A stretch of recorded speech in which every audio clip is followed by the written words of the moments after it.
नमस्कार शेतकरी मित्रांनो, कांदा उत्पादक शेतकरी बांधवांसाठी आताच्या क्षणाची सर्वात महत्त्वाची आणि मोठी बातमी. कांदा संदर्भातील कांद्याच्या भावात वाढ होणार.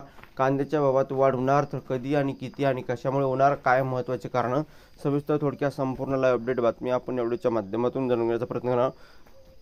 तरी महाराष्ट्रातील तमाम कांदा उत्पादक शेतकरी बांधवांनी एकच विनंती, व्हिडिओ शेवटपर्यंत बघा. अतिशय महत्त्वाचा व्हिडिओ जर आवडला तर नक्कीच लाईक करा. सांगा पुढे चॅनलवरती नवीन असाल तर महा हवामान आपल्या यूट्यूब चॅनलला सबस्क्राईब करून दुसरा बेल आयकॉन म्हणजे घंटा नका, जेणेकरून नोटिफिकेशन तुमच्यापर्यंत पोहोचते.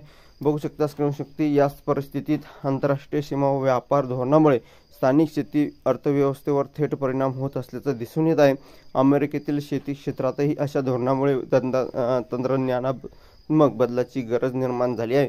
ज्याप्रमाणे भारतीय शेतकऱ्यांसमोर आव्हाने उभी राहत आहेत, निर्यातीवर अवलंबून असलेली शेती अर्थव्यवस्थेला स्थिरता देण्यासाठी योग्य त्या धोरणात्मक उपाययोजना करण्याची गरज निर्माण झालेली आहे.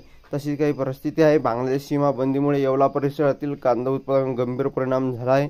बांगलादेश हा भारतीय या ठिकाणी कांद्याचा मोठा बाजारपेठ असून सीमाबंदीमुळे एकंदरीतच निर्यात ठप्प झाल्याने शेतकरी, व्यापारी व आर्थिक स्थिती बिकट झाली आहे. येवला कृषी उत्पन्न बाजार समिती APMC कांद्याच्या किमतीत 70% अधिक घट झाली असून शेतकऱ्यांनी निषेध व्यक्त करत कांदा लिलाव थांबवला होता.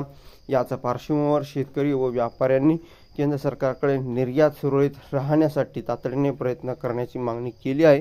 फेब्रुवारी 2024 मध्ये बांगलादेशला कांद्याला आयात गतवर्षीच्या तुलनेत 80% घटली होती. त्याचा थेट परिणाम भारतीय कांदा उत्पादकांना झाला.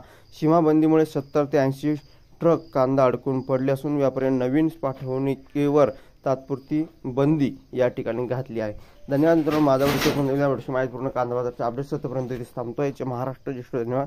लाईक, शेअर आणि सबस्क्राईब आणि कमेंट करायला विसरू नका. भेटूया आपण तोपर्यंत थांबतोय. महाराष्ट्र ज्येष्ठ धन्यवाद. जास्तीत जास्त व्हिडिओ शेअर करायला विसरू नका. तर धन्यवाद.